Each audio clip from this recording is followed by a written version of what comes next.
વિદ્યાર્થી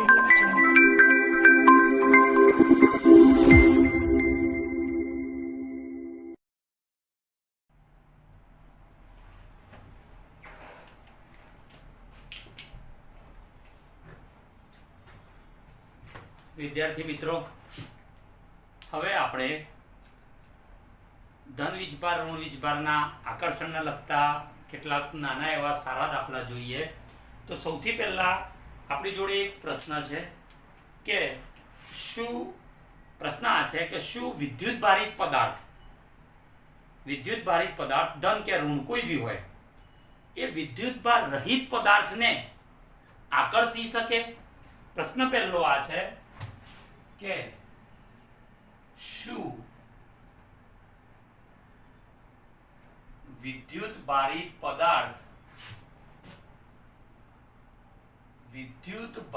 રહિત પદાર્થને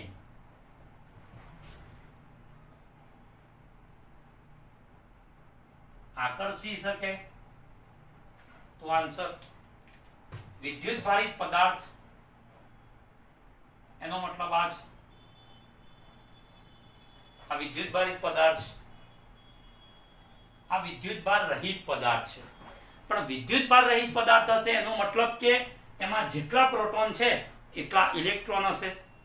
હવે આ તટસ્થ પદાર્થ છે એટલે કે વિદ્યુત ભાર રહિત પદાર્થ એટલે કે તટસ્થ પદાર્થ.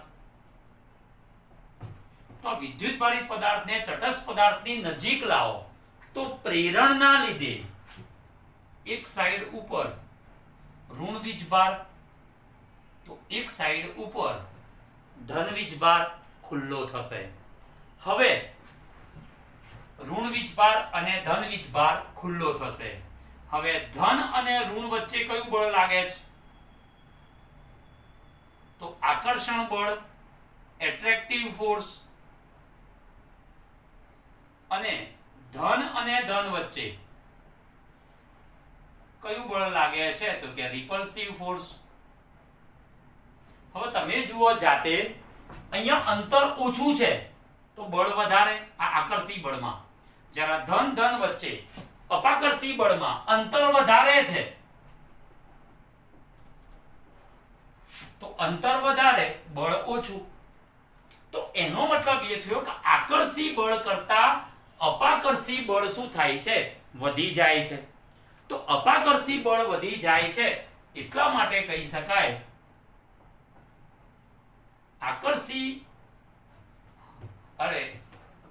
કે આકર્ષી બળનું મૂલ્ય વધી જાય છે અપાકર્ષી બળ કરતા. એનો મતલબ કે Fr Fa તો પરિણામી બળ કયું લાગશે? એટ્રેક્ટિવ એટલે કે આકર્ષી. અને એટલા માટે કહી શકાય કે વિદ્યુત ભારિત પદાર્થ વિદ્યુત ભાર રહિત પદાર્થને આકર્ષી શકે. ધન વીજભારિત પદાર્થ છે અને આ તટસ્થ છે. તો આ ધન વીજભારિત પદાર્થથી તટસ્થ પદાર્થ પર આકર્ષણ અને અપાકર્ષણના કારણે વીજભાર આ રીતે ગોઠવાશે. તો આકર્ષી બળ જે લાગે છે એ અપાકર્ષી કરતા વધારે છે, માટે કહી શકાય કે વિદ્યુત ભારિત પદાર્થ એ તટસ્થ પદાર્થને આકર્ષે છે. બીજું એક એવું ઉદાહરણ છે. બીજો પ્રશ્ન આ છે કે તમારી પાસે બે વિદ્યુત ભારિત પદાર્થો છે. બંને પદાર્થો કેવા છે? વિદ્યુત ભારિત. તો આ એક વિદ્યુત ભારિત પદાર્થ બીજા વિદ્યુત ભારિત પદાર્થને આકર્ષી શકે? તો એની અંદર આપણે આવું કહી શકાય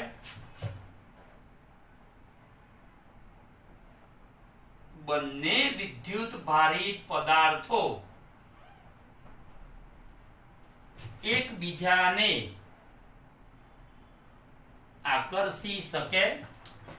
તો આનો જવાબ તમારો આવો કહી શકાય કે બંને વિદ્યુત ભારિત પદાર્થો એકબીજાને આકર્ષી શકે. તો સપોઝ તમે આવું વિચારો, એક પદાર્થ ઉપર 8000 કુલમ વીજભાર છે, બીજા પદાર્થ ઉપર 2 કુલમ વીજભાર છે, બંને ઉપર ધન વીજભાર છે.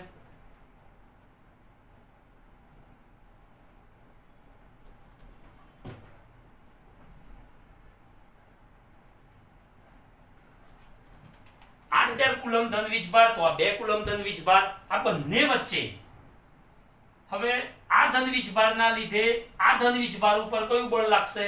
અપાકર્ષણ. તો આ અપાકર્ષણના લીધે અથવા આ બહુ મોટો ધન વીજભાર છે એના લીધે, પ્રેરણના લીધે એક સાઈડ ઉપર આકર્ષણના લીધે અહીંયા કયો વીજભાર ખુલ્લો થશે? તો ઋણ. અને ધન વીજભાર તમારો અપાકર્ષણના લીધે ક્યાં જશે? દૂર. 2 કુલંબ એનો મતલબ શું કે એની અંદર જેટલા પ્રોટોન છે એના કરતા થોડાક ઓછા ઇલેક્ટ્રોન છે. પ્રોટોન ઇલેક્ટ્રોન બંને છે. 2 કુલંબ વીજભાર એનો મતલબ એ નથી કે એમાં ઇલેક્ટ્રોન જ નથી. પ્રોટોન પણ છે, ઇલેક્ટ્રોન પણ છે, પણ પ્રોટોન થોડાક વધારે સંખ્યામાં છે એટલા માટે એની ઉપર 2 કુલંબ વીજભાર છે. પણ હવે આ મોટા વીજભારના લીધે આની ઉપર રહેલો ઋણ વીજભાર એ એક સાઈડ પર આવે છે પ્રેરણના લીધે. તો ધન વીજભાર અપાકર્ષણના લીધે તમારે ક્યાં જાય છે? તો કે દૂરની તરફ.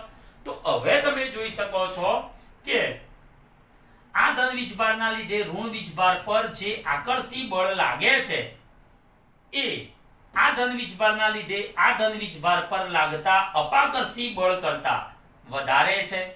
અને માટે મોટો વિદ્યુત ભારિત પદાર્થ એ નાના મૂલ્યના એ જ વીજભારને તમારે શું કહી શકાય છે? તો કે આકર્ષી શકે છે. બરાબર. મોટા મૂલ્યનો વીજભાર એ નાના મૂલ્યના સજાતીય વીજભારને પણ તમારે શું કહી શકાય છે? તો કે આકર્ષી શકે છે. બરાબર. તો આ આપણો પ્રશ્ન હતો કે બંને વિદ્યુત ભારિત પદાર્થો એકબીજાને આકર્ષી શકે અથવા નહીં. તો એ માટેનો આ જવાબ છે. ત્રીજો એક પ્રશ્ન છે કે તમારી પાસે કોઈ વિદ્યુત ભારિત પદાર્થ છે. તમારી પાસે કોઈ વિદ્યુત ભારિત પદાર્થ છે. બીજો એક પદાર્થ એવો છે કે જે ન્યુટ્રલ છે, તટસ્થ છે.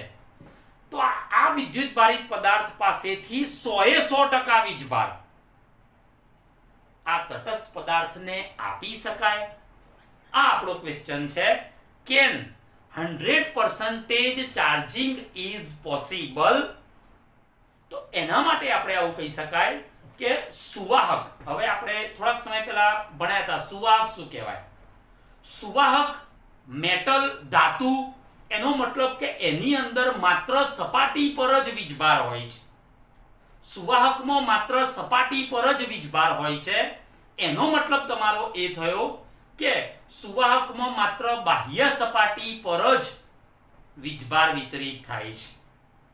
હવે કોઈ પોલી હોલો ન્યુટ્રલ બોડી છે, તટસ્થ, એની અંદર સુવાહક પદાર્થને મૂકવામાં આવે તો ન્યુટ્રલ બોડી પણ સુવાહક જ છે પણ એના ઉપર વીજભાર નથી.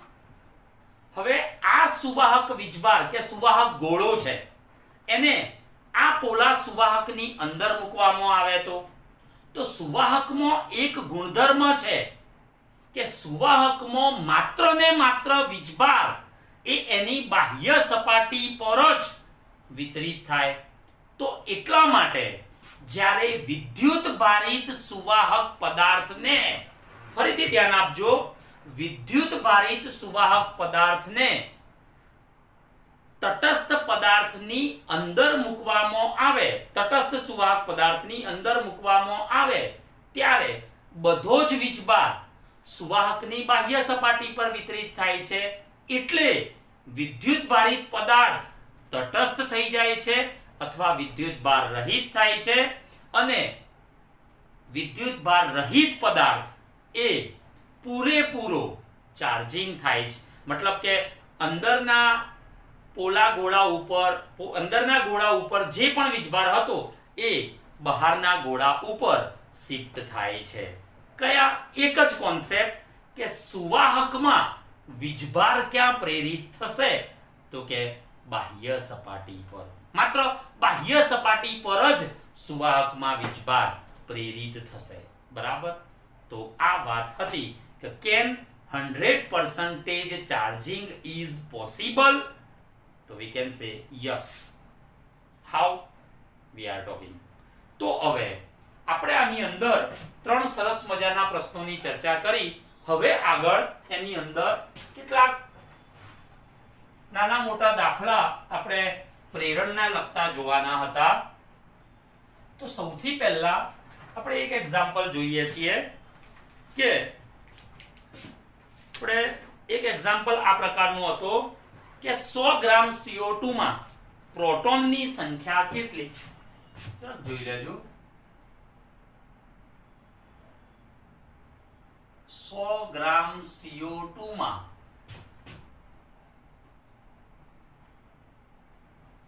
પ્રોટોનની સંખ્યા કેટલી? તો આન્સર 100 ગ્રામ CO2 માં પ્રોટોનની સંખ્યા કેટલી?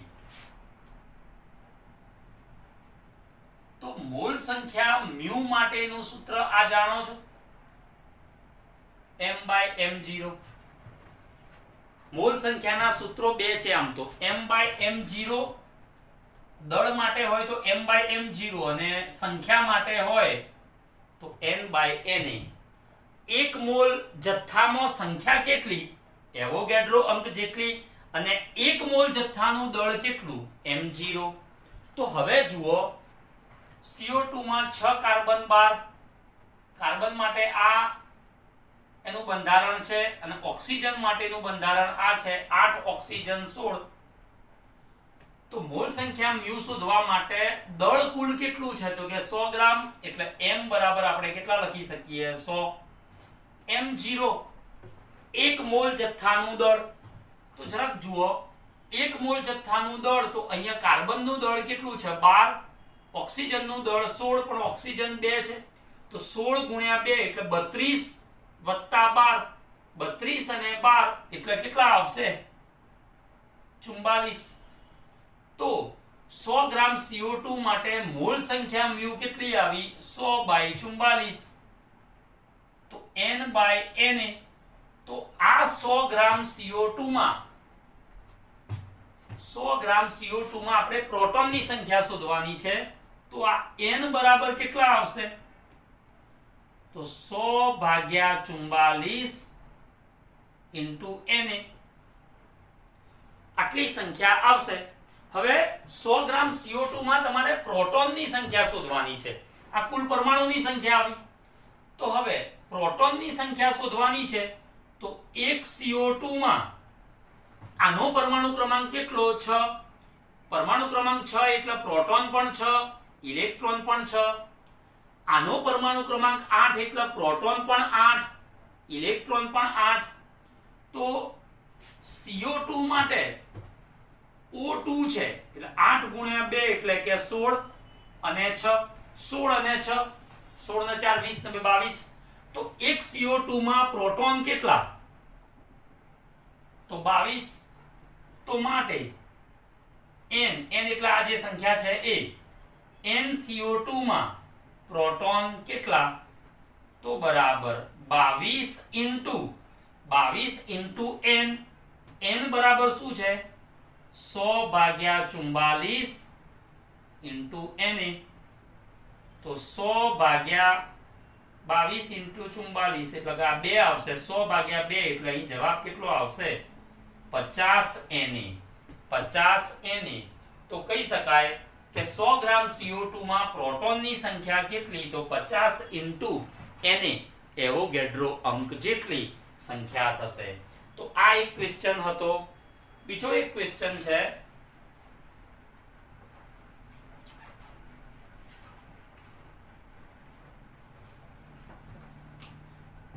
હવે આ ક્વેશ્ચનમાં આપણને ખબર છે કે ભાઈ પોલિથીનના ટુકડા ઉપર તમે ઊન ઘસો છો. તો પોલિથીનના ટુકડા ઉપર ઊન ઘસો તો ધારો કે પોલિથીનનો ટુકડો ઋણ વીજભાર ધારણ કરે છે. તો આ પોલિથીનના ટુકડા ઉપર આટલો ઋણ વીજભાર પ્રસ્થાપિત થાય છે, -2 × 10⁻⁷ કુલમ્બ. પોલિથીનના ટુકડાને ઊન સાથે ઘસો તો પોલિથીનના ટુકડા ઉપર જે ઋણ વીજભાર આવે છે એ આટલો છે. તો આપણે શોધવાનું શું છે કે કોઈ પણ પદાર્થ, તો કેટલા ઇલેક્ટ્રોન ટ્રાન્સફર થયા હશે અને કેટલું દળ ટ્રાન્સફર થયું હશે એક પદાર્થ પરથી બીજા પદાર્થ પર. અહીંયા પોલિથીનનો ટુકડો છે,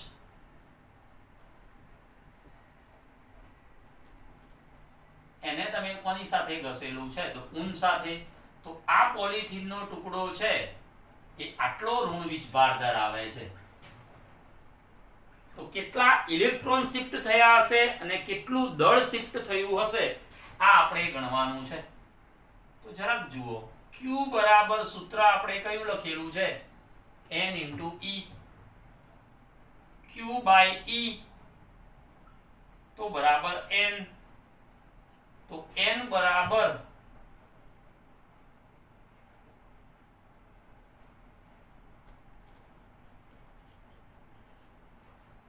2/1.6 -7 અને -19. 2/1.6 એટલે 20/16. 20/16 19 માંથી 7 જાય તો 12. 19 માંથી 7 જાય તો 12. તો માઈનસ 20/16 એટલે 20 એટલે 16 + 4/16. તો 16/16 એટલે 1 અને 4/16 એટલે 1/4 એટલે 1.25. તો આ જવાબ તમારી જોડે આટલો આવશે કે ઋણ વીજભાર તો ગણતરીમાં લેવાની જરૂર નથી, કારણ કે ઇલેક્ટ્રોનનો વીજભાર ઋણ એટલે ઋણ કેન્સલ થઈ જશે. તો 1.25 × 1012 આટલા ઇલેક્ટ્રોન ક્યાં ગયા હશે જરાક વિચારો. કોણ ઋણ વીજભારિત થયું? પોલિથીનનો ટુકડો. એનો મતલબ કે ઊન પાસેથી ઇલેક્ટ્રોન, કેટલા ઇલેક્ટ્રોન? તો 1.25 × 1012 જેટલા ઇલેક્ટ્રોન ઊન પાસેથી ક્યાં ગયા? પોલિથીનના ટુકડા પાસે.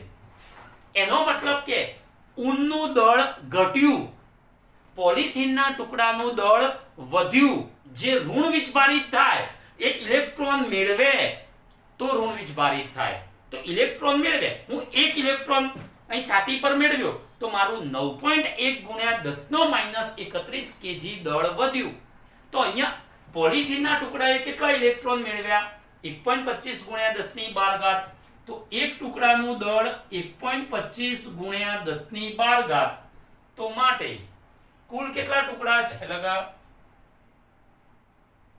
એટલે કે એક ઇલેક્ટ્રોનનું દળ. તો એક ઇલેક્ટ્રોનનું દળ કેટલું આવે છે? તો કે 9.1 × 10−31 kg. તો 1.25 × 1012 ઇલેક્ટ્રોનનું દળ કેટલું? તો આ ગુણાકાર એ તમને આટલો મળશે. 1.25 × 1012 × 9.1 × 10−31 એટલે જે આવે એ જવાબ છે. બરાબર? તો આ વસ્તુ છે. તો જવાબ તમારો કેટલો આવશે? તો કે આટલા કેજી, આટલા કેજી દળ પોલિથીનના ટુકડાનું શું હશે? તો કે વધ્યું હશે. બરાબર? તો આ રીતનો આ એક્ઝામ્પલ છે. બરાબર? તો આટલું. આની અંદર આ ખાસ યાદ રાખજો કે ઋણ હોય તો એનું ઋણ વીજભારિત, એનો મતલબ કે દળ મેળવે છે એટલે કે એનું દળ વધે છે. અને ધન વીજભારિત બોડી હોય તો એનો મતલબ એ છે કે દળ ગુમાવે છે, એનો મતલબ કે એનું દળ ઘટે છે. બરાબર? તો આ કેટલાક એને લગતા એક્ઝામ્પલ હતા.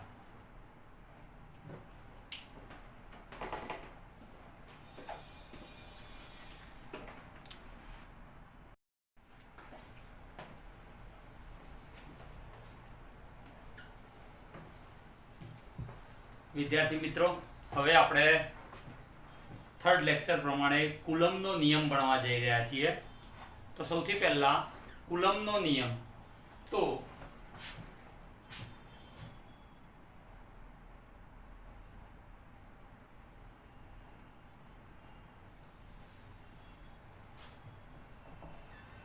કુલમ્બનો નિયમ એ ઇલેક્ટ્રોસ્ટેટિક માટે જેમ ગુરુત્વાકર્ષણમાં ન્યૂટનનો નિયમ ઇમ્પોર્ટન્ટ છે એ રીતે ઇલેક્ટ્રોસ્ટેટિક માટે કુલમ્બનો નિયમ ઇમ્પોર્ટન્ટ છે. તો સૌથી પહેલા કુલમ્બના નિયમ માટે એનું વિધાન આ છે કે ભાઈ બે બિંદુવત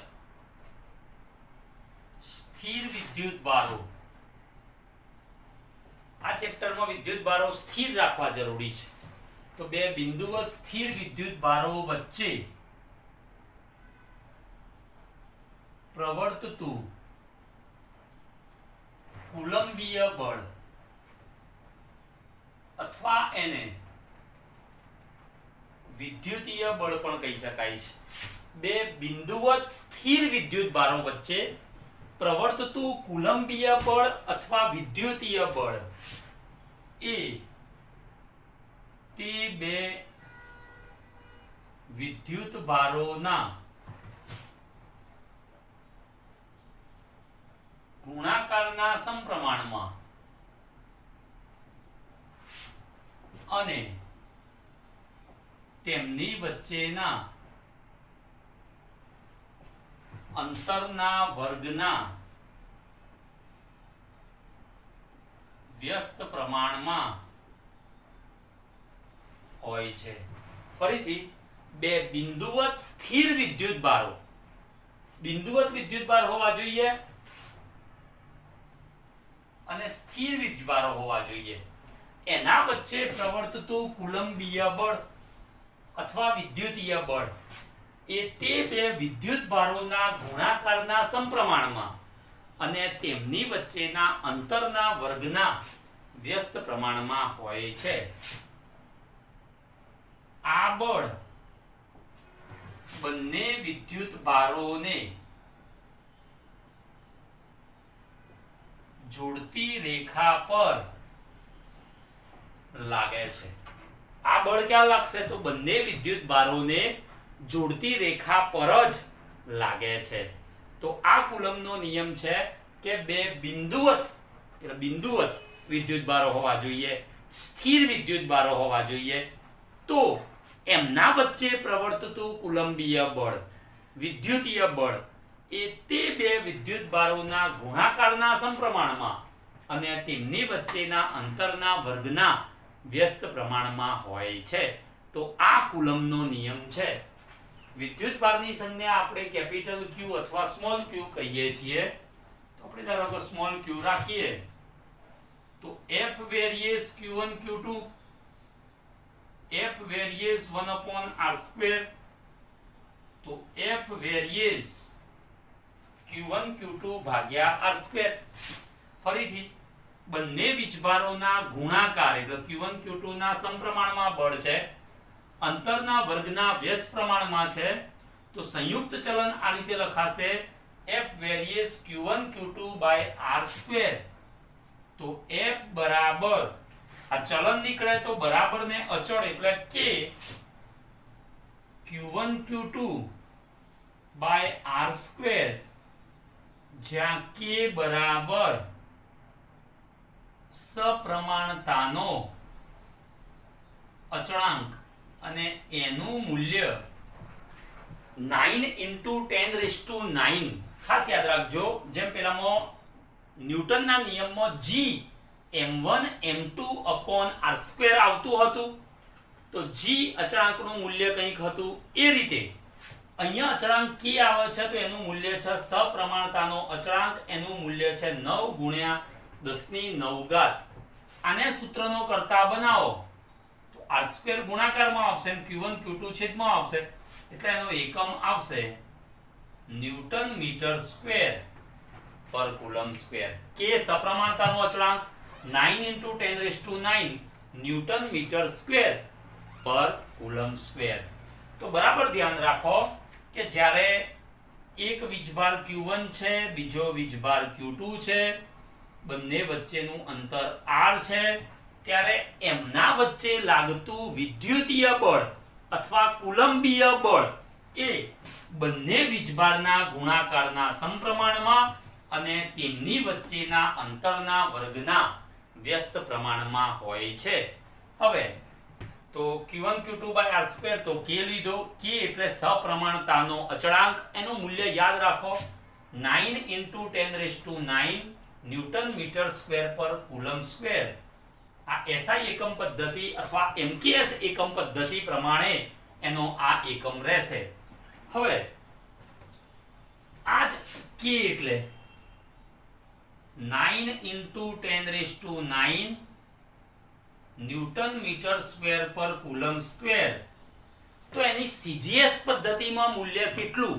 તો યાદ કરો, આપણે શીખેલા જ છીએ 9 × 10⁹ ન્યૂટનના ડાઇન કેટલા? 10⁵ મીટર સ્ક્વેરના સેન્ટીમીટર સ્ક્વેર કેટલા? 10⁴. 1 કુલમ પહેલા લેક્ચરમાં ભણ્યા છીએ. કુલમ એમકેએસ એકમ છે, તો સીજીએસ એકમ અથવા એસઆઈ એકમ બરાબર કોણ થશે? State coulomb. તો 1 કુલમ બરાબર 3 × 10⁹ એનો સ્ક્વેર. માસ્ક પહેરવાનું રાખજો. તો 3 × 10⁹ નો સ્ક્વેર. અને એટલા માટે તમારા આનું સાદું રૂપ છે એ એટલું આવશે.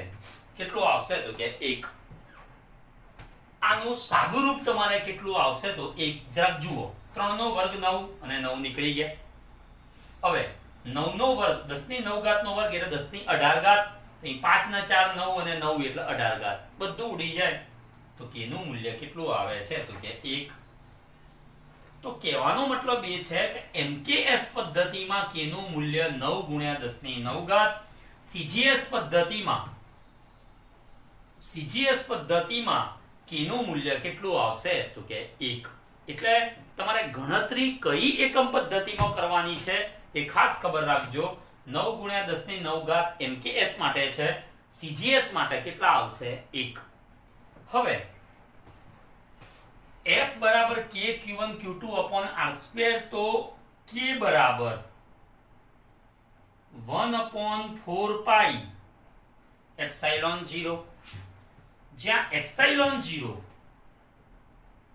તો બરાબર તમારે શું આવે છે? તો કે શૂન્યાવકાશની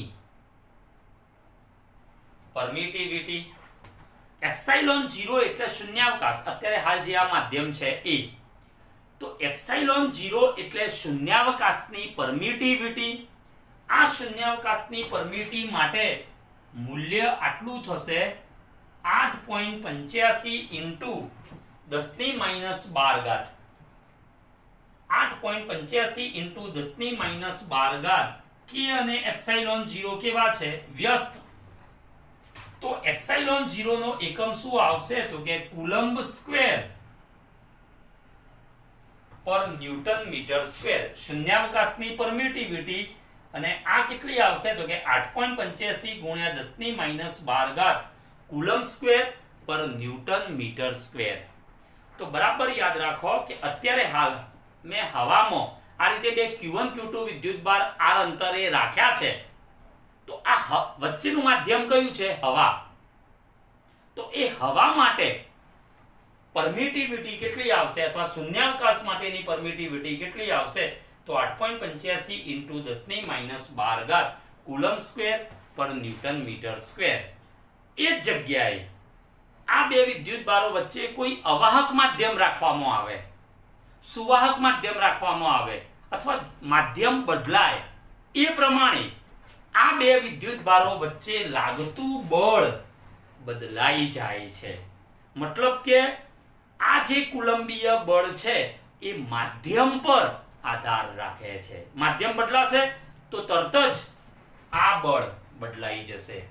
તો ખાસ યાદ રાખજો કે F various Q1 Q2 F various 1/r². તો આ સંયુક્ત ચલન.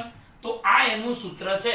હવે કન્ડિશન આ છે કે Q1 Q2 વિદ્યુતભારો વચ્ચે પૂરો અવકાશ હવાથી ઘેરાયેલો છે, ફ્રી સ્પેસ છે કે શૂન્યાવકાશ છે.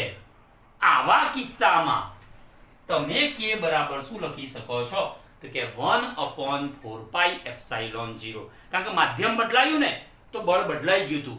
તો એટલા માટે કુલંબે આ k ની કિંમત શોધી છે 1/4π ε0. એમાં ε0 એ શૂન્યાવકાશની પરમિટિવિટી છે. એમ કે આ શું છે ભાઈ પરમિટિવિટી? તો આ એક માધ્યમનો ગુણધર્મ છે. જેમ કે અત્યારે આ હવા છે, તો હવાનો વક્રી ભવનાંક અને કાચનો વક્રી ભવનાંક તો એ માધ્યમની ઘટતા પર આધાર રાખે છે. તો એ પ્રમાણે વક્રી ભવનાંક બદલાઈ જાય છે. એટલે માધ્યમનો આ એક ગુણધર્મ છે.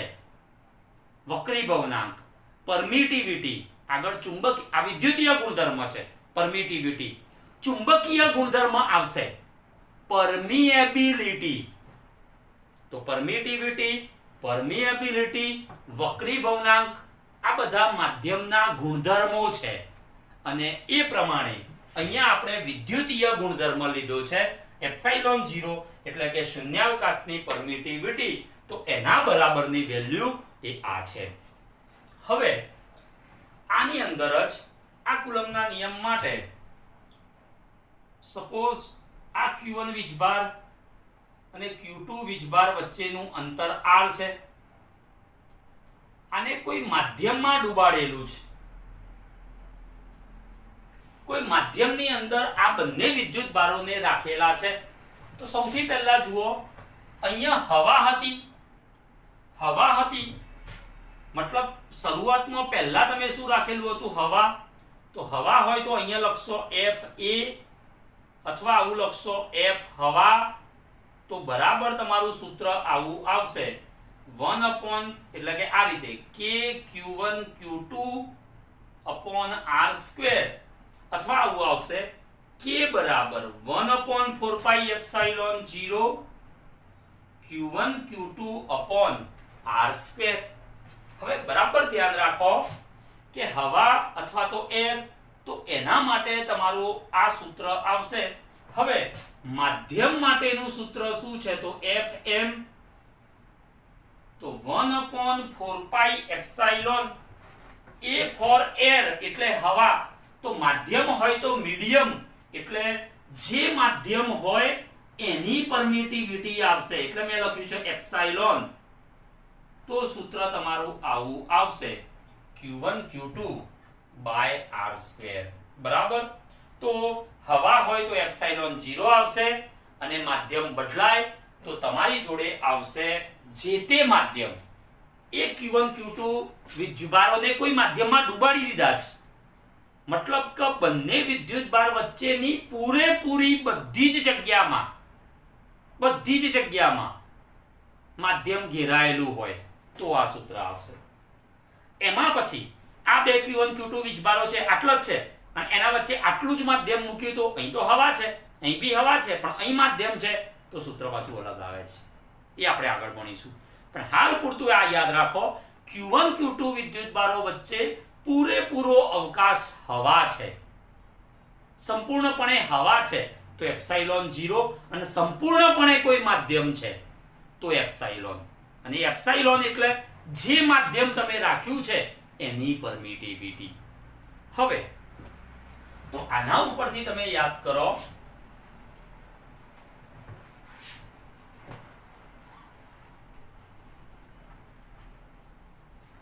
કે હવા હોય તો સૂત્ર કયું આવશે?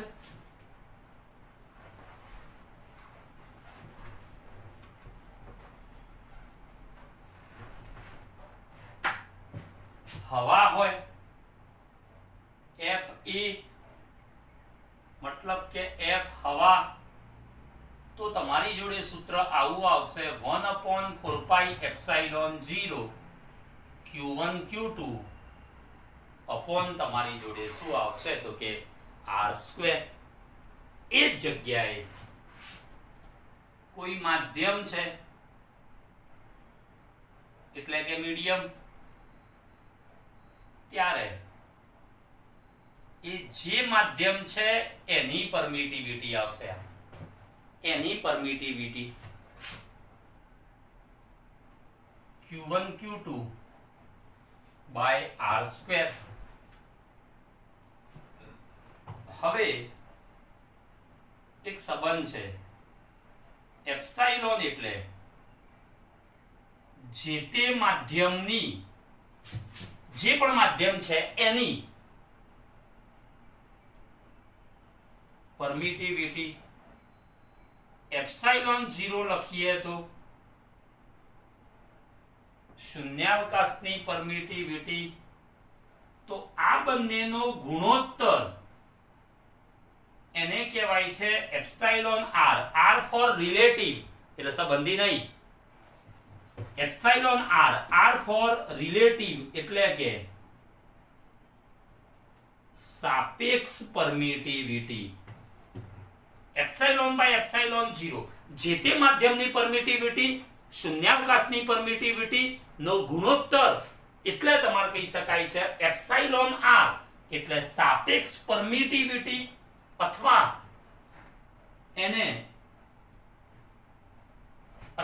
એ જ રીતે એપ્સાઇલોન બાય એપ્સાઇલોન 0 બરાબર કે પણ લખી શકાય. તો આ કે એટલે શું છે? તો ડાઇલેક્ટ્રિક અચળાંક. તો કેટલીક વાર આવો પ્રશ્ન આવે કે ભાઈ જે તે પદાર્થની સાપેક્ષ પરમિટિવિટી અને ડાઇલેક્ટ્રિક અચળાંક વચ્ચેનો સંબંધ શું? તો તમને ખબર પડશે કે જે તે પદાર્થની સાપેક્ષ પરમિટિવિટી એ જ તે પદાર્થનો ડાઇલેક્ટ્રિક અચળાંક. બંને સરખું છે એટલા માટે હું આ સૂત્ર આવું લખી શકું epsilon by epsilon 0 equal to epsilon R equal to. ફરીથી બેટા આ પછી વાંચ ના કરવાનું હોય, કોન્સન્ટ્રેટેડ. જે તે માધ્યમની પરમિટિવિટી માટે એપ્સાઇલોન, શૂન્યાવકાશની પરમિટિવિટી માટે એપ્સાઇલોન 0, સાપેક્ષ પરમિટિવિટી માટે એપ્સાઇલોન આર અને ડાઇલેક્ટ્રિક અચળાંક માટે તમારે શું કહી શકાય કે તમે વિચારો શૂન્યાવકાશની સાપેક્ષમાં જે તે માધ્યમ કેટલું ઘટ્ટ છે એ પ્રમાણે તમારે એનો ડાઇલેક્ટ્રિક અચળાંક આવશે. તો જરાક જુઓ, અવાહક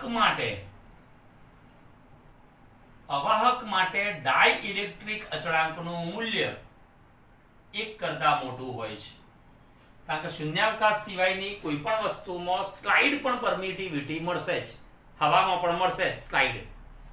તો અવાહક માટે k નું મૂલ્ય કેટલું હોય છે? તો કે 1 કરતા મોટું. સપોઝ પાણી કહીએ તો k નું મૂલ્ય કેટલું છે? તો કે 81. પાણી માટે k નું મૂલ્ય કેટલું છે? 81. સુવાહક માટે k નું મૂલ્ય કેટલું છે? તો કે ઇન્ફિનિટિવ, અને ઇન્ફિનિટિવ એટલે કે અનંત. તો આ ખાસ યાદ રાખો, અવાહક માટે k ગ્રેટર ધેન 1, પાણી તો k બરાબર 81. એ જ રીતે સુવાહક માધ્યમ હોય, બે Q1 Q2 વીજભારો વચ્ચે ટોટલી માધ્યમ સુવાહક હોય, તો એ સુવાહક માટે k બરાબર શું લઈ શકાય? ઇન્ફિનિટિવ એટલે કે અનંત. તો આ બધા સૂત્રોમાં આપણે એક ખાસ ચેક કર્યું કે હવામાં હોય તો આ સૂત્ર આવશે, મતલબ આ k Q1 Q2 r². એ જ રીતે માધ્યમમાં હશે તો આ સૂત્ર આવશે.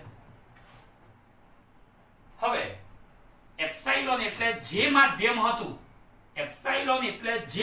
હતું એ માધ્યમની પરમિટિવિટી આવે છે. એપ્સાઇલોન 0 એટલે શૂન્યાવકાશની પરમિટિવિટી આવે છે. તો આ બંનેનો ગુણોત્તર એટલે સાપેક્ષ પરમિટિવિટી અથવા ડાઇલેક્ટ્રિક અચળાંક બંને કહી શકાય છે.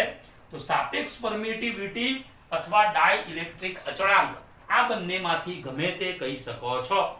તો એનો મતલબ એ થયો, અને આ બંને સરખા છે એટલે આપણે બંને સૂત્ર અહીંયા લખ્યા છે. Epsilon by epsilon 0 equal to epsilon R equal to કે. અવાહક માટે k નું મૂલ્ય કેટલું છે? 1 કરતા મોટું. પાણી માટે k બરાબર કેટલા? 81. સુવાહક માટે k બરાબર કેટલા આવશે? અનંત. તો પછી આ સૂત્ર જુઓ, Fm તો 1/4 પાઈ epsilon Q1 Q2 by r². આ સૂત્ર જોઈ શકાય છે. એપ્સાઇલોન બાય એપ્સાઇલોન 0 એટલે કે, તો એપ્સાઇલોન બરાબર શું લખી શકાય છે? Epsilon 0k. તો માધ્યમ હોય ત્યારે સૂત્ર આ પણ લખી શકાય અથવા આ પણ લખી શકાય. તો હવે તમે સમજી ગયા, આ k સિવાયનું બધું તો આ જ છે. જ્યારે હવામાં હતા અને જે બળ લાગતું હતું એટલે આપણે અહીં લખીએ છીએ FA/K, તો Fm. તો માધ્યમ હોય ત્યારે લાગતું બળ હવા હોય ત્યારે લાગતા બળના કેમાં ભાગનું થઈ જાય છે, બરાબર. તો આ વાત છે કે માધ્યમ હોય ત્યારે લાગતું બળ હવા હોય ત્યારે લાગતા બળના કેમાં ભાગનું થઈ જાય છે, બરાબર. તો આ વસ્તુ છે. તો બરાબર યાદ રાખજો, કુલમના નિયમ માટે હવા હોય ત્યારે કયું સૂત્ર આવશે? માધ્યમ હોય ત્યારે બે સૂત્રો આવશે. જો એ માધ્યમની પરમિટિવિટી આપી છે તો આ સૂત્ર આવશે, પણ જો એ માધ્યમનો ડાઇલેક્ટ્રિક અચળાંક આપ્યો છે તો આ સૂત્ર આવશે. અને હવા હોય ત્યારે લાગતું બળ આપ્યું હોય તો માધ્યમ હોય ત્યારે લાગતું બળ કેટલું એ શોધવા માટે એ માધ્યમનો ડાઇલેક્ટ્રિક અચળાંક તમારી પાસે જોઈશે. તો તમે સરળતાથી આ માધ્યમ હોય ત્યારે લાગતું બળ ગણી શકશો, બરાબર. તો આ કુલમના નિયમ માટે છે.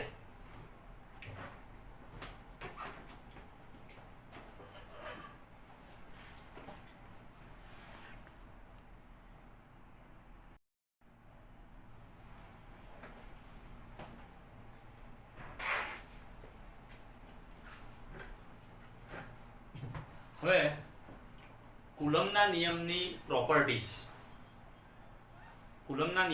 પ્રોપર્ટીઝ, તો એના વિશે આપણે ભણવા જઈ રહ્યા છીએ. તો સૌથી પહેલા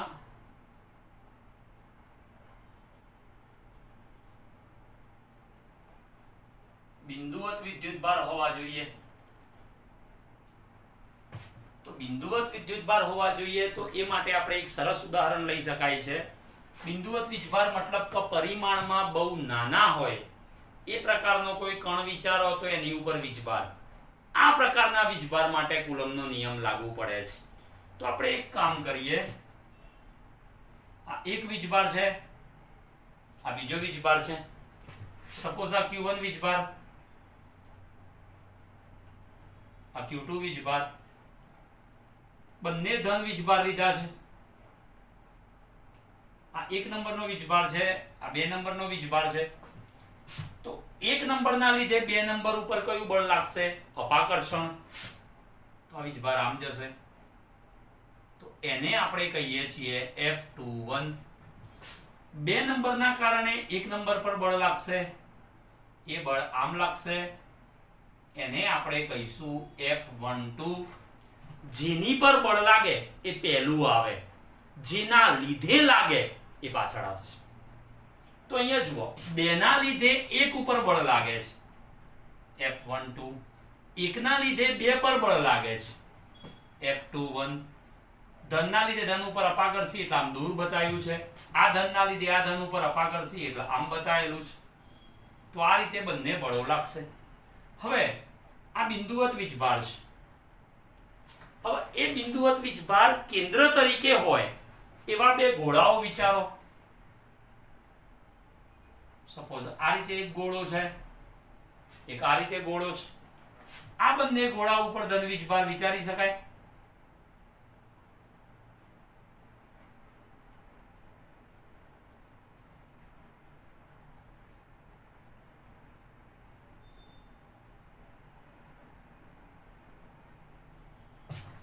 આ બંને ધન વીજભાર વચ્ચે અપાકર્ષણ બળ લાગશે. એટલે બિંદુવત વીજભારની જગ્યાએ ધારો કે બે ગોળાઓ છે એની ઉપર વીજભાર છે અને એમને કંઈક ઓછા અંતરે તમે રાખ્યા છે. તો કુલમનો નિયમ તો આપણે કહી શકાય, આના ઉપરનો વીજભાર સપોઝ Q1 છે, આના પરનો વીજભાર Q2 છે, તો K Q1 Q2/r². પણ આ ધન વીજભારના લીધે આ ધન વીજભાર પર અપાકર્ષણ બળ લાગશે. એટલે આ નજીક રહેલો વીજભાર, આ નજીક રહેલા વીજભારમાં જરાક આ સૂત્ર ધારીને જુઓ. અહીંયા નજીક રહેલામાં અંતર ઓછું છે તો બળ વધારે આવશે. એટલા માટે નજીક રહેલો વીજભાર ઝડપથી દૂર જાય છે.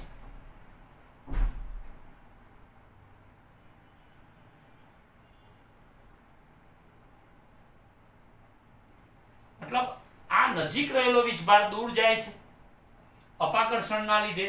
દૂર રહેલા વીજભાર પર અપાકર્ષણ બળ ઓછું લાગે છે પણ નજીક રહેલા વીજભાર પર અપાકર્ષણ બળ વધારે લાગે છે. તો બરાબર વિચારો, જ્યારે પહેલા સમાન રીતે વીજભાર વિતરિત થયેલો હતો ત્યારે એનું કેન્દ્ર અહીંયા હતું.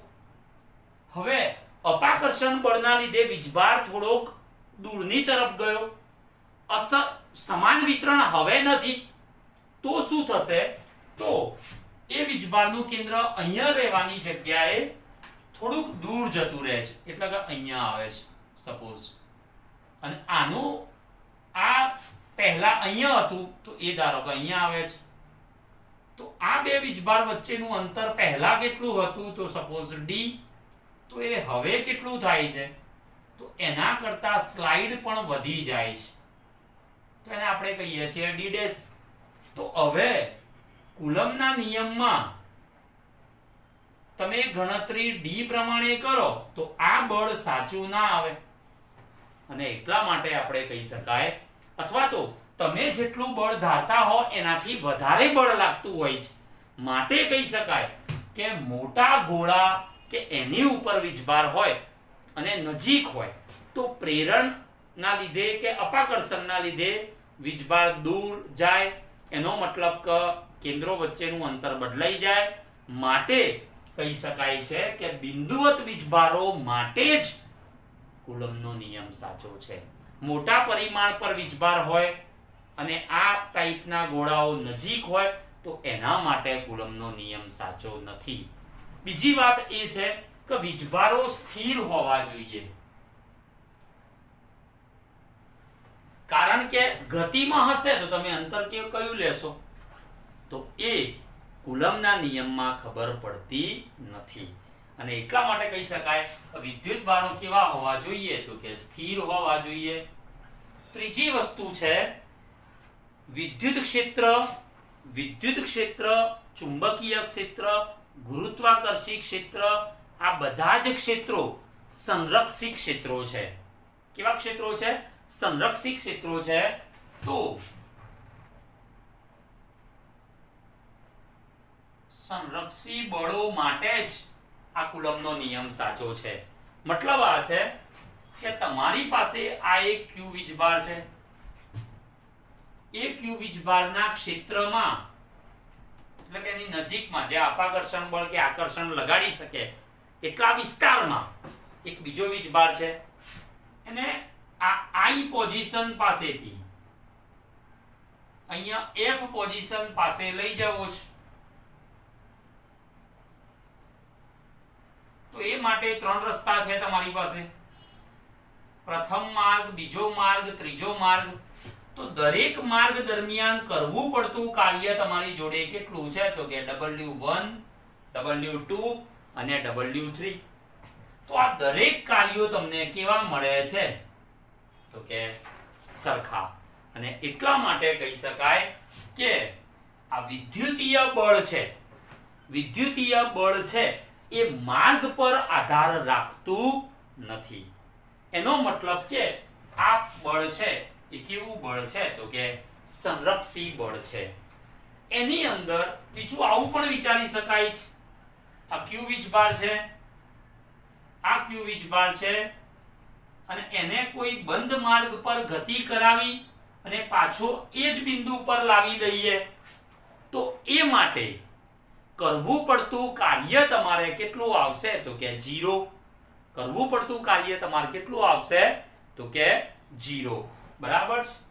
કારણ કે વીજભાર એને ક્લોઝ રાઉન્ડ ટ્રીપ પર ગતિ કરાવો, એનો મતલબ કે એ મૂળ બિંદુ પર પાછો આવે તો સ્થાનાંતર કેટલું થાય? 0. તો એ બેઝ પર સંરક્ષી બળોમાં બંધ માર્ગ દરમિયાન કરવું પડતું કાર્ય એ તમારે કેટલું આવે છે? તો કે 0. કારણ કે વિદ્યુત ક્ષેત્ર એ સંરક્ષી ક્ષેત્ર છે. તો એક આ વાત હતી.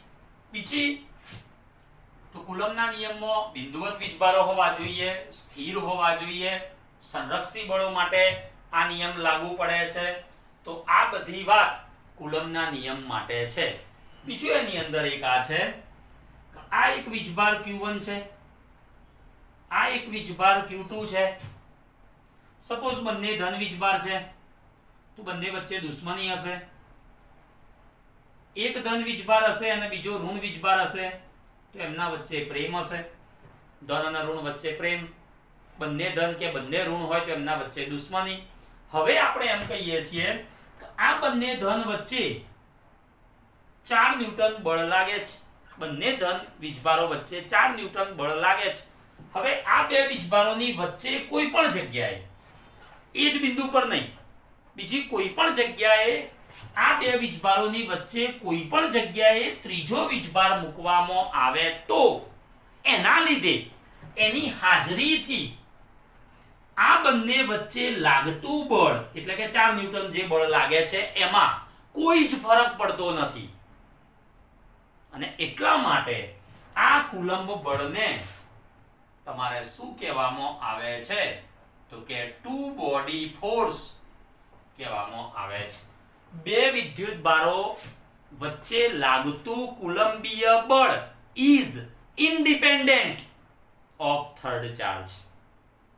બે વિદ્યુત ભારો વચ્ચે લાગતા બળ માટે ત્રીજા વિદ્યુત ભારની હાજરીથી એ બળમાં કોઈ ફરક પડતો નથી. માટે કુલંબ બળને તમે શું કહી શકો છો તો કે ટુ બોડી ફોર્સ કહી શકાય છે. બરાબર. તો આ વાત છે કુલંબના નિયમની પ્રોપર્ટીઝ, તો એ માટેની વાત છે. હવે એને લગતા થોડાક સારા એક્ઝામ્પલ જોઈએ. શરૂઆત તો ઈઝી એક્ઝામ્પલ થી કરીએ તો જુઓ,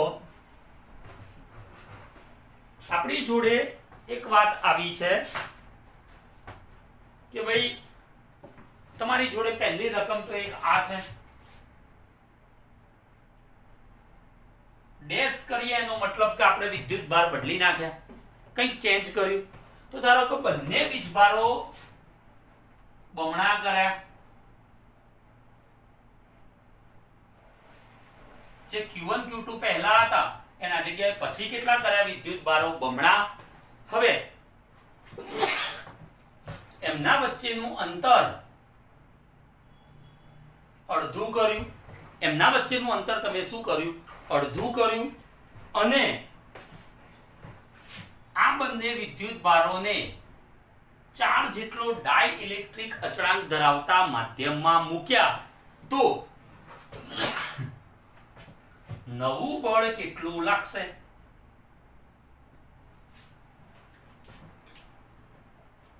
તો જરાક જુઓ આન્સર. આપણી જોડે સૂત્ર પહેલા આ છે, F વેરિએસ Q1 Q2 by R square. F વેરિએસ Q1 Q2 by R square. તો હવે F dash વેરિએસ, તો F dash વેરિએસ તમારી જોડે શું આવશે? અથવા તો આપણે આવું કહી શકાય છે, માધ્યમ પણ છે તો તમે આવું સૂત્ર વાપરો, F બરાબર 1/4 epsilon 0k Q1 Q2 by R square. 4 એ માધ્યમ માટે છે. તો જરાક જુઓ, તો F વેરિએસ Q1 Q2 by k into R square આવશે. તો હવે જુઓ, માધ્યમ માટે આ જ બળ એટલે F dash વેરિએસ, વિદ્યુત ભારો બમણા કર્યા એટલે 2Q1 2Q2. શરૂઆતમાં વિદ્યુત ભાર હવામાં હતા એટલે અહીંયા કેટલા આવશે? કારણ કે k બરાબર 1 હવા માટે શરૂઆતમાં વિદ્યુત ભાર હવામાં હતા, પછી એનું માધ્યમ 4 માધ્યમ વાળા માધ્યમમાં એના મૂક્યા તો પછી એટલા માટે અહીંયા મેં પહેલાથી એક કરી દીધો છે. તો 2Q1 2Q2 અંતર અડધું કર્યું તો r/2 નો વર્ગ, પણ k ની જગ્યાએ અહીંયા કેટલા આવશે તો કે 4. તો આ રીતે F અને F dash તો વેરિએસ 2 * 2 એટલે 4, 2 નો વર્ગ 4 એટલે આ 4 4 કેન્સલ થઈ જશે. તો અહીંયા 4 Q1 Q2 by R square. તો માટે F dash ભાગ્યા F એટલે કેટલો જવાબ આવશે? 4 f ડેશ ભાગ્યા f બરાબર કેટલો જવાબ આવશે 4 તો f ડેશ બરાબર તમારો જવાબ કેટલો આવે 4f તો બરાબર યાદ રાખો વિદ્યુતભારોના મૂલ્યો આપણે બમણા કર્યા અંતર અડધું કર્યું અને પાછા એમને 4 ડાઇલેક્ટ્રિક અચળાંક ધરાવતા માધ્યમમાં મૂક્યા તો બળ કેટલું લાગશે તો એ માટેની વાત છે માત્ર વિદ્યુતભારો બમણા કર્યા હોત તો તમારે ડાયરેક્ટ આ f વેરિયસ q1 q2 સૂત્ર જ વાપરો તો f ડેશ માં શું આવશે 2q1 2q2 એટલે 2 * 2 એટલે 4 સમપ્રમાણતાનો સંબંધ છે એટલે 4 ગણું બળ થઈ જશે બંને વિદ્યુતભાર 3 ગણા કર્યા તો 9 ગણું n ગણા કર્યા તો n² ગણું બળ થઈ જશે માત્ર વિદ્યુતભાર બદલ્યા તો ચલો અંતર બદલીએ અંતર અડધું કર્યું તો બળ તમારી જોડે કેટલું થશે r/2 નો વર્ગ તો 2 નો વર્ગ 4 ઉપર આવશે તો બળ 4 ગણું થશે અંતર ત્રીજા ભાગનું કર્યું તો બળ 9 ગણું થશે અંતર ચોથા ભાગનું કર્યું તો બળ 16 ગણું થશે તો અંતર n માં ભાગનું કર્યું તો બળ કેટલું થશે n² ગણું હવે આપણે આ રીતે જોઈએ એક ક્વેશ્ચન બરાબર વિચારો શાંતિથી કોન્સન્ટ્રેટ કરજો ધારો કે વિદ્યુતભાર n ગણા કર્યા અંતર n માં ભાગનું કર્યું તો એમના વચ્ચે લાગતું બળ કેટલું નવું બળ તો જરાક જુઓ n * n ઉપર n² આવ્યો નીચે r/n નો વર્ગ છે તો નીચેથી n² ક્યાં આવશે ઉપર ફટાફોસ્ટર નીકળા હીરો તો n² * n² તો જવાબ તમારો કેટલો આવશે n⁴ તો પછી કહી શકાય કે બળ કેટલા ગણું થશે n⁴ ગણું એ જગ્યાએ તમે એમ કીધું હોય વિદ્યુતભારો બમણા કર્યા અંતર એટલે કે વિદ્યુતભારો n ગણા કર્યા અને અંતર પણ n ગણું કર્યું તો બળ કેટલું લાગશે તો n * n છેદમાં n નો વર્ગ આવશે ઉપર પણ n² નીચે પણ n² તો કોઈ ફરક નહીં પડે તો આ રીતે તમે એક્ઝામ્પલ જોઈ શકો છો હવે એની અંદર આપણી જોડે વાત એવી છે બીજી કે આની અંદર આવું છે કે q1 અને q2 વીજભારો છે આપણી પાસે q1 અને q2 વીજભારો છે આ q1 q2 વિદ્યુતભારો વચ્ચેનું અંતર r છે આ q1 q2 વિદ્યુતભારો વચ્ચેનું અંતર r છે હવે બંને વીજભારોને સંપર્કમાં લાવ્યા અને પછી છૂટા પાડ્યા તો નવું બળ કેટલું થશે આ આપણે ગણવાનું છે એટલે કે f ડેશ બરાબર કેટલા આન્સર પ્રશ્ન ફરીથી સમજી લેજો કે q1 q2 વિદ્યુતભારો વચ્ચેનું અંતર q1 q2 વિદ્યુતભારો વચ્ચેનું અંતર r છે આ બે વિદ્યુતભારોને સ્પર્શ કરાયો પછી એને છૂટા પાડ્યા તો હવે આ બે વિદ્યુતભારોને ફરીથી પછી કેટલા અંતરે રાખ્યા છે તો એના પછી પણ એને r અંતરે જ રાખ્યા છે જે પહેલા r અંતર હતું તો અહીંયા ભી r અંતર જ છે તો નવું બળ કેટલું થશે તો જરાક જુઓ પહેલા તમે આવું લખી શકો છો કે f વેરિયસ એક મિનિટ અંતર બદલ્યું જ નથી તો અંતરની શરત લેવાનો કોઈ મતલબ નથી અહીંયા અંતરની શરત લેવાનો કોઈ મતલબ નથી એટલે જરાક જુઓ f વેરિયસ q1 q2 અંતર તો બદલાતું નથી માધ્યમ પણ બદલાતું નથી એટલે કે પણ લખવાની જરૂર નથી હવે f ડેશ વેરિયસ જરાક જુઓ q1 q2 નો સ્પર્શ કરાયો એટલે કુલ વીજભાર કેટલો આવ્યો બંનેના ધારો કે બંને ધન છે તો q1 + q2 જેટલો પછી બંનેને છૂટા પાડ્યા તો બંને આઇડેન્ટિકલ ગોળા છે આપણે થિયરી ભણ્યા કે સમાન ગોળા છે તો બંને ઉપર વીજભાર કેટલો આવશે q1 + q2/2 જેટલો તો આ વીજભાર તમારી જોડે આવો આવશે q1 + q2/2 q1 + q2/2 તો f dash various q1 + q2 નો હોલ સ્ક્વેર ભાગ્યા 4 આવશે q1 + q2 નો હોલ સ્ક્વેર ભાગ્યા 4 આનો ગુણાકાર આવશે બરાબર છે તો f ડેશ ભાગ્યા f તો અહીંયા શું આવશે બરાબર તો ઇન્ટુ 1/q1 q2, તો જવાબ તમારો આવો આવશે q1 + q2 નો વર્ગ અપોન 4q1 q2 f. તો બરાબર તમારી જોડે શું આવશે તો કે f ડેશ. તો આ રીતે કુલમના નિયમને લગતો દાખલો જોઈ શકાય છે કે q1 +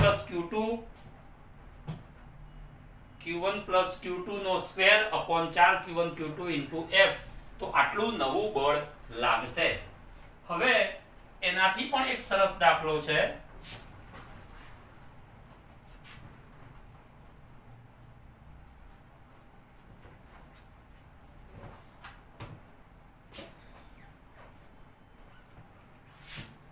એક ગોળા ઉપર 40 કુલમ વીજભાર છે, બીજા ગોળા ઉપર -10 કુલમ વીજભાર છે. આ ગોળાની ત્રિજ્યા r છે અને આ ગોળાની ત્રિજ્યા 2r છે. આ બંનેને તમે સ્પર્શ કરાવો છો. બંનેને સ્પર્શ કરાવશો 40 કુલમ અને -10 કુલમ, આ બંનેનો તમે સ્પર્શ કરાવો છો. પછી આ બંને ગોળાઓને છૂટા પાડો છો તો લાગતું બળ, અને પછી આ બંનેને છૂટા પાડો છો, બંને ગોળાઓને, તો બંને વચ્ચે લાગતું બળ, નવું બળ F ડેશ એ કેટલું હશે? પહેલા અને પછી બંનેના કેન્દ્ર વચ્ચેનું અંતર d જ છે.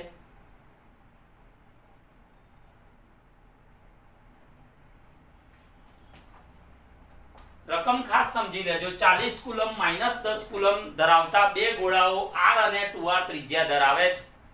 આ બંને ગોળાઓનો તમે સ્પર્શ કરી દીધો, કોઈ ટેન્શન નહીં. તો બંનેનો સ્પર્શ કર્યો એટલે 40 - 10 તો 30 કુલમ વીજભાર આવશે. હવે આ બે ગોળાઓને તમે છૂટા પાડ્યા, એક વીજભાર થઈ જાય એટલે અપાકર્ષણના લીધે છૂટા પડશે, તો પાછા d અંતરે જ રાખ્યા છે. અને r અને 2r ત્રિજ્યાના બંને ગોળા છે, તો આ બંને વચ્ચે નવું બળ કેટલું લાગશે આ તમારે ગણવાનું છે. તો બરાબર વિચારો. પહેલા કોઈ પણ પ્રકારનું બળ બદલાશે નહીં. અરે ભાઈ, ધન અને ઋણ એમ કહે છે કે અમારા વચ્ચે પ્રેમ, એટલે કે આકર્ષી બળ છે. સંપર્ક બાદ બંને વચ્ચે અપાકર્ષણ જ લાગશે હંમેશા. કારણ સંપર્ક કરો એટલે કોઈ પણ એક ધન વીજભાર કે ઋણ વીજભાર મળે તો એના વચ્ચે અપાકર્ષણ થાય એટલે પછી તો અપાકર્ષણ જ લાગશે. તો શરૂઆતમાં F વેરીએસ આ 40 કુલમ બને -10 કુલમ. માઇનસ એટલે આકર્ષી બતાવે છે, બાકી ગુણાકાર જુઓ મૂલ્ય પ્રમાણે તો 40 × 10 400. હવે નવું બળ F ડેશ, તો આની ઉપર અને આની ઉપરનો વીજભાર ગણવાનો, અને મેં મસ્ત શીખવાડીશ તમને કુલ વીજભાર. ચલો આની પરનો વીજભાર ગણવો છે, તો કુલ વીજભાર કેટલો આવ્યો? 30. જોઈ લો, આ શીખવાડી જો 40 - 10 એટલે 30, તો કુલ વીજભાર આવ્યો તો 30 ઇન્ટુ કઈ ત્રિજ્યા લેવાની હતી? એ જ ત્રિજ્યા એટલે r અપોન બંને ત્રિજ્યાનો સરવાળો એટલે 3r. તો જવાબ તમારો કેટલો આવશે? 10. એ જ રીતે અહીંયા કુલ 30 ઇન્ટુ ત્રિજ્યા કેટલી? 2r અપોન બંને ત્રિજ્યાનો સરવાળો કેટલો? 3r. તો 30 3 એટલે 10 ઇન્ટુ 2 તો આ 20. તો અહીંયા 10 કુલમ, તો અહીંયા કેટલો વીજભાર આવશે? 20 કુલમ. તો સંપર્ક બાદ બંને ઉપર વીજભાર કેટલા આવ્યા? 10 ઇન્ટુ 20 એટલે કેટલું આવશે? 200. તો માટે F ડેશ ભાગ્યા F, તો જવાબ તમારો કેટલો આવ્યો? 200 ભાગ્યા 400 એટલે 1/2. તો F ડેશ બરાબર જવાબ તમારો કેટલો આવશે? F/2. બેટા આ યાદ આવ્યું કે ના આવ્યું? Q વેરીએસ r. તો જે ગોળા પરનો વીજભાર શોધવાનો હોય એની જ ત્રિજ્યા અહીંયા આવશે, બાકી આ તો બંનેમાં સરખું આવશે. તો આ રીતનો એક એક્ઝામ્પલ હતો. હવે એમાં જ બે Q વીજભારો છે.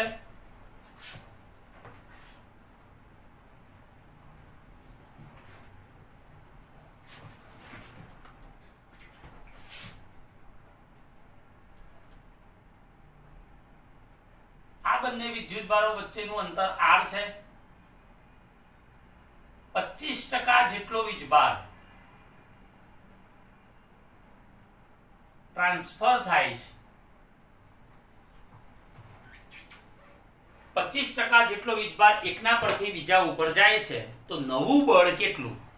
તો સૌથી પહેલા અંતર એટલું જ છે, પછી પણ એટલું જ રહે છે. તો જરાક જુઓ, જ્યારે અંતર બદલાતું નથી તો F વેરીએસ q². અંતર બદલાતું જ નથી તો F વેરીએસ q².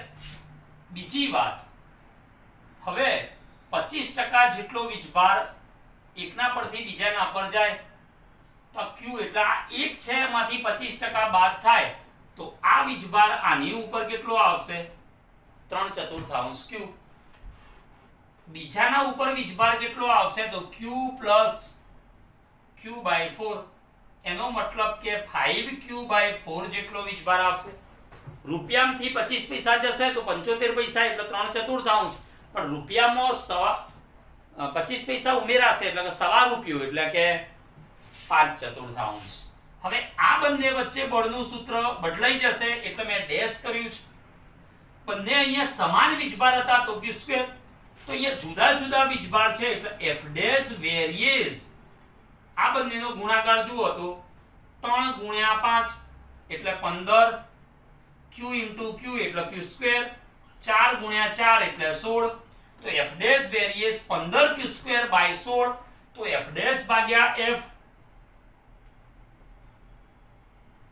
તો 15/16 q² ઉડી જશે. આ ઉપર રાખો તો 15/16 જ આવશે. તો માટે F ડેશ બરાબર જવાબ શું આવશે? તો 15/16 ઇન્ટુ શું આવશે? તો કે F. તો આ રીતે 25% વિદ્યુતભાર એક ગોળા પરથી બીજા ગોળા પર ગયો હોય તો આ પ્રકારનો દાખલો ગણી શકાય છે. ખાસ યાદ રાખજો કે Q1 Q2 લખવાની જરૂર ત્યારે આવશે કે જ્યારે બંને વીજભારો જુદા જુદા છે. જ્યારે બંને સમાન વીજભારો હશે ત્યારે ડાયરેક્ટ તમારે આ સૂત્ર લખી શકાય છે કે F બરાબર k q²/r². તો આને લગતો એક દાખલો જોઈએ કે તમને કોઈક વાર બળ આપ્યું છે અને બે સમાન વીજભારો વચ્ચેનું અંતર આપ્યું છે. બરાબર સમજજો, તમને બળ આપ્યું છે અને બંને સમાન વીજભારો વચ્ચેનું અંતર આપ્યું છે કે તમે જાણો છો હવા માટે તો q² તમે ગણી શકશો. એના પરથી q મળશે તમને કુલંબમાં. હવે એનો મતલબ તમારે એ થશે કે એક વીજભાર પાસેથી બીજા વીજભાર પર કેટલા ઇલેક્ટ્રોન ટ્રાન્સફર થયા કે કેટલા આયનો મુક્ત થયા. આ ટાઈપનો એક એક્ઝામ્પલ હોય તો q બરાબર અહીંયા શું લખી શકાય છે ક્વોન્ટમીકરણ પ્રમાણે તો Ne. તો પછી n સૂત્રમાં